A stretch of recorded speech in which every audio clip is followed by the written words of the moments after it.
ထူးအောင်ရဲ့ဖြစ်ရမှန်ကတော့ဒီမှာတည်းမပြီးသေးပါဘူး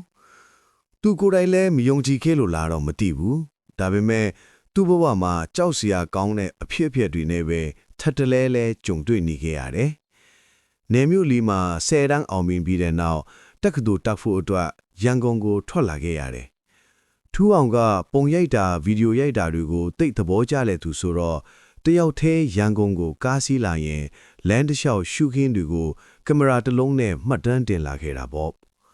ရန်ကုန်ရောက်တော့နေကနေအရင်ရောက်နေတဲ့အကိုတယောက်ချစ်တဲ့ကိုဖြိုးကျော်စီကိုအရင်သွားခဲ့တယ်ကိုဖြိုးကျော်ကလည်းဖော်ဖော်ရွရွပဲကြိုဆိုပြီးထူးအောင်တက်မဲ့တက္ကသိုလ်နဲ့နီးတဲ့အဆောင်လေးတစ်ခုစီကိုလိုက်ပို့ပြီးခဲ့ပါတယ်အဆောင်ကိုရောက်ချင်းမှာပဲခြံထဲမှာတမျက်စီးလဲနေတဲ့အဖိုးအိုတယောက်ကိုတွေ့လိုက်ရတယ်အိမ်ထဲရောက်တဲ့အခါမှာတော့အဖိုးကစကားတွေအေးစစ်စစ်ပြောပြတယ်မင်းကအပေါ်ထက်မှနေရမှာအပေါ်မှာအခန်းနှစ်ခန်းရှိတာတခန်းကအဖိုးပလီစီတွေထည့်ထားတာမို့မင်းသုံးလို့မရဘူးအခုတော့အဆောင်ကလူမပြည့်သေးဘူးအောက်ထပ်မှာလူရရင်မင်းအဖော်ရမှာပါအဖိုးကတော့ဒီမှာမနေဘူးထူးအောင်လဲကြောင်းမတက်သေးတော့အဲ့ဒီအဆောင်မှာပဲအိတ်လိုက်စားလိုက်ညနေလာခဲ့တာတပတ်လောက်ရှိပြီညနေဘက်ဆိုရင်တော့ခြံထဲဆင်းပြီးဆေးလိထောက်ပြီးရင်အခန်းထဲပြန်ဝင်နေရပေါ့တညမှာတော့ရုတ်တရက်မီးပြတ်သွားတဲ့အချိန်မှာအိမ်ထဲကနေခြေတံမျိုးချလိုက်ရတယ်တအိမ်လုံးမှာထူးအောင်တယောက်တည်းပဲရှိတာဆိုတော့တခူးဝင်တာလားဆိုပြီးအတော်လေးလန့်သွားမိတယ်ကြောက်နဲ့ထားကြည့်တော့လဲဘာမှမတွေ့တာနဲ့ကြောင်ဖြစ်မှာလေးဆိုပြီးဖျက်အိတ်ဖို့ကြိုးစားခဲ့တယ်ဒါပေမဲ့ခဏနေတော့ခြေတံကထက်ကြောက်ရပြန်တယ်အဲ့ဒီအချိန်မှာအရိတ်တစ်ခုခုဖြတ်သွားသလိုရိတ်ခနဲမြင်လိုက်ရတော့ထူးအောင်ချွေးတွေစီးကြလာပြီးအလွန်အမင်းကြောက်လန့်သွားခဲ့တယ်တခိုးဆိုရင်လည်းအပြင်မှာယူစရာဘာမှမရှိဘူးလို့တွေးပြီးအခန်းထဲမှာငြိမ်နေလိုက်တယ်အဲ့ဒီအချိန်မှာပဲအပေါ်ဓာတ်ကနေတခုခုကျတဲ့အတန်ကြီးထွက်လာပြန်တယ်ထူးအောင်လည်းတက်တိမွေးပြီးထွက်ကြည့်လိုက်တော့အင်းရှင်အဖိုးကဝင်မကြည့်နဲ့လို့တားထားတဲ့အခန်းကပွင့်နေတာကိုတွေ့လိုက်ရတယ်အခန်းထဲကိုဟိုကြည့်တီးကြည့်လှုပ်လိုက်ပေမဲ့ဘာမှတော့မတွေ့ခဲ့ဘူးမနက်လင်းတော့ကိုဖြူးကျော်ကိုဖုံးဆက်ခေါင်းပြီးအဆောင်ကခြံထဲမှာကော်ဖီတောက်ရင်အကြောင်းစုံပြောနေတယ်ဒါပေမဲ့ကိုဖြူးကျော်ကတော့ဒီမှာတရေရှိတယ်လို့ငါမကြားဘူးပါဘူးတခိုးဆိုလဲအဆောင်ကိုလာမခိုးတော့ဘူးမင်းစိတ်ထင်တာနေမှာပါလို့ပဲပြန်ပြောခဲ့တယ်ဒါပေမဲ့ထူးအောင်ကတော့စိတ်မချတာနဲ့နောက်ရက်ညနေဆောင်မှသူ့ရဲ့ကင်မရာကိုအဲ့ဒီမဝင်ရဆိုတဲ့အခန်းသားမှာထောင်ပြီးဗီဒီယိုရိုက်ထားလိုက်တယ်ညကြရင်တခုခုကြားရရင်ပြန်ကြည့်လို့ရအောင်ပေါ့ထူးအောင်လှုပ်လိုက်တာမှန်သွားပါတယ်ညာညင့်တနတ်တဲ့အကအတန်တွေကြားရပြန်တာနဲ့ကင်မရာကိုယူကြည့်လိုက်တဲ့အချိန်မှာအဲ့ဒီအခန်းထဲကနေစပင်းရှည်ရှည်နဲ့တတ်တော်ကြီးတကောင်လေးဘက်ထောက်ကြီးထွက်လာတာကိုမြင်လိုက်ရတယ်ထူးအောင်လန့်ပြန်သွားပြီးကင်မရာကိုပါလွှင့်ပြမိတဲ့အထိထွက်သွားခဲ့တယ်အဲ့ဒီညတဲ့အဆောင်ကနေပြေးထွက်ပြီးကိုဖြိုးကျော်အိမ်ကိုကားငားပြီးသွားခဲ့ရတယ်မနက်ကြမှာအိမ်ရှင်အဖိုးကပြောပြလို့တိလိုက်ရတာကအဲ့ဒါတရေမဟုတ်ပဲသူ့ရဲ့စိတ်မမှန်တဲ့သားဖြစ်နေတာပါညဆိုအဲ့ဒီအခန်းထဲလာထိုင်နေကြတာလေထူးအောင်ကတော့ကြောက်လန့်လို့တေတော့မတဖြစ်ခဲ့ရတာပေါ့အဲ့ဒီနောက်ပိုင်းတက္ကသိုလ်တက်ပြီးရန်ကုန်မှာပဲအလုပ်ဝင်ခဲ့တယ်တငယ်ချင်းတွေလည်းများလာပြီးစားတောက်ဆိုင်တစ်ခုမှာစရင်ကြိုင်လုံနေကြတာပေါ့တညမှာတော့တငယ်ချင်းဖြစ်သူရဲ့ဇနီးတဲ့အရေးပေါ်ဖြစ်လာတယ်ဆိုပြီးဖုံးဆက်ခေါ်လာကြနဲ့ထပ်လိုက်သွားခဲ့ရတယ်ညဘက်ဆိုတော့လမ်းတွေကလည်းလူရှင်းမိုးကလည်းဖွဲလေးရွာနေတယ်ဆေးရုံရောက်တော့တငယ်ချင်းဇနီးတွေကိုအရေးပေါ်အခန်းထဲခေါ်သွားကြပြီးထူးအောင်တို့နှစ်ယောက်ကတော့အပြင်မှာစောင့်နေရတာပေါ့အချိန်ကည2 နာရီကျော်နေပြီဆေးရုံတစ်ခုလုံးကတိတ်ဆိတ်လို့မီးအလဲတွေကလည်းအဖြူရောင်တောက်နဲ့ခြောက်ချားစရာကြီးထူးအောင်လဲအိတ်ချင်လာတာနဲ့လမ်းကြောင်းတစ်ခုထဲမှာထိုင်ပြီးဖုံးကြည့်နေတော့လမ်းဆုံးကနေလူတယောက်ရှောက်လာတာကိုမြင်လိုက်ရတယ်စပင်ရှည်အဖြူရောင်အဝတ်နဲ့ခေါင်းကိုငုံပြီးရှောက်လာတာဆိုတော့ထူးအောင်က nurse တယောက်လိုထင်လိုက်တာပေါ့ဒါပေမဲ့ထူးဆန်းလာကသူရှောက်လာတဲ့ခြေတန်းကိုလုံးဝမကြားရပါဘူးအိမ်ငိုက်လို့ထင်တာထိမှာပါလို့တွေးနေတော့မှာပဲအဲ့ဒီလူကထူးအောင်ရဲ့နာနာလေးကိုရောက်လာတယ်ဘလို့ရှောက်လာမှန်းတောင်မသိလိုက်ဘူးထူးအောင်လည်းရင်ခွန်းတန်ဒီမြင်လာပြီးလက်တွေမှာချွေးစေးတွေထွက်လာခဲ့တယ်အမဘာလို့လဲလို့မီးလိုက်တဲ့အချိန်မှာအဲ့ဒီလူကခေါင်းကိုဖြည်းဖြည်းချင်းမြှောင်လိုက်တယ် စပင်ကြားတွေကမျက်လုံးနှလုံးကမထင်မှတ်အောင်တောင့်နေပြီးအတန်တိုးတိုးနဲ့ပြောလိုက်တယ်အခန်း31မတွားနဲ့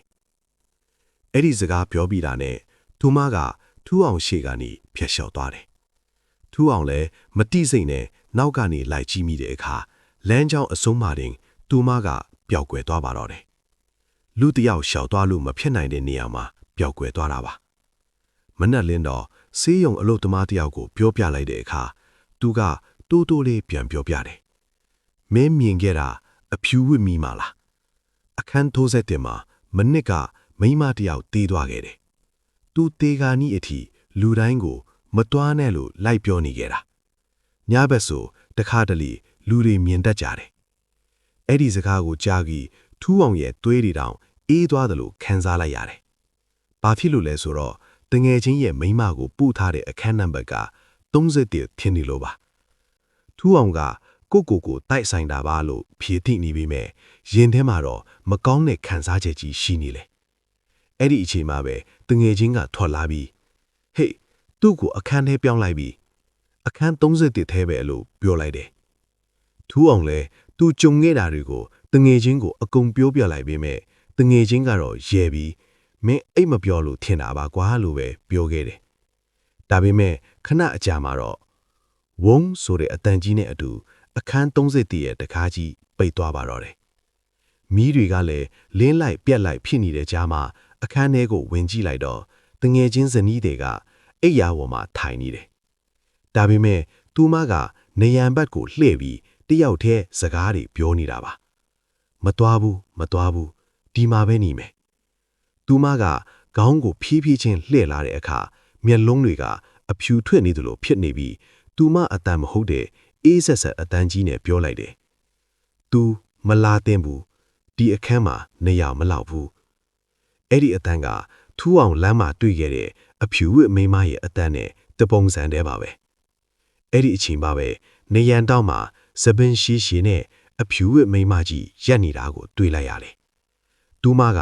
ထူးအောင်လူကိုစိုက်ကြည့်ပြီးဒီအခန်းကငါနေရလို့ပြောလိုက်ပြီးနောက်မှာတော့အိယာဘော်ကလူနာကလည်းအတင်းယုံကန်းအော်ဟစ်လာပြီးနောက်ဆုံးမှာတော့ဘီဆိုတဲ့အတန်ရှည်ကြီးနဲ့အတူထူးအောင်ရဲ့ဇနီးတဲ့ဟာအသက်ပျောက်သွားမှာတော့လေအဖြူဝစ်မိန်းမကြီးကတော့ပျောက်ကွယ်သွားခဲ့ပါပြီအဲ့ဒီဖြီးရဲ့နောက်ကထူးအောင်အဲ့ဒီဆေးရုံကိုမသွားရတော့ဘူးဒါပေမဲ့ညဘက်လို့သူ့နားထဲမှာအခန်း30မသွားနဲ့ဆိုတဲ့အတန်ကကြားနေတော့မှာပဲတညမှာတော့ထူးအောင်အိမ်မှာတယောက်ထေးရှိနေတော့ည12:38မိနစ်မှာတကားခောက်တန်ကြားလိုက်ရတယ်တကားသွားဖွင့်တော့လေဘယ်သူမှမရှိဘူးဒါပေမဲ့အိမ်ထဲပြန်ဝင်လိုက်တဲ့အချိန်မှာထူးအောင်အခန်းထဲမှာအဲ့ဒီအဖြူဝတ်မိန်းမကြီးရပ်နေတာကိုတွေ့လိုက်ရတယ်သူမကထူးအောင်ရဲ့နာနာလေးကိုကတ်ပြီးမင်းကငါ့ကိုမြင်နိုင်တဲ့သူဒါကြောင့်ငါ့ကိုကူညီရမယ်လို့ပြောလိုက်ပါတယ်မနေ့ကျတော့ဆေးရုံကိုပြန်သွားပြီးအလုသမားတယောက်ကိုထပ်မေးကြည့်တော့မှတကယ်အမှန်တရားကိုသိလိုက်ရတယ်အဲ့ဒီအခန်း31မှာတေးသွားတဲ့မိန်းမကိုသူ့ခင်မွန်းကတတ်ခဲ့တာဖြစ်ပေမဲ့အမှုကပိတ်သွားတာတဲ့အိမ်ပြန်ရောက်တော့ထူးအောင်ရဲ့စပွဲပေါ်မှာရေစိုးလက်ရာကြီးကနေစလုံးတွေပေါ်လာတယ်သူကမသေးသေးဘူးထူးအောင်ကြောက်လန့်တကားတဲ့နောက်ကိုလှည့်ကြည့်တဲ့အချိန်မှာအဖြူဝစ်မိန်းမကပြန်ပေါ်လာပြီးပြောလိုက်တယ်ငါ့ကိုတတ်တဲ့သူမဲနားမှာရှိနေတဲ့ရင်းနဲ့လက်ညှိုးကိုတကားဝါစီကိုညွှန်ပြလိုက်တယ်ထူးအောင်တကားဝါကိုလှည့်ကြည့်တဲ့အခါအဲ့ဒီမှာပြုံးပြီးရက်နေတာကတော့ထူးအောင်ကိုရန်ကုန်မှာအဆ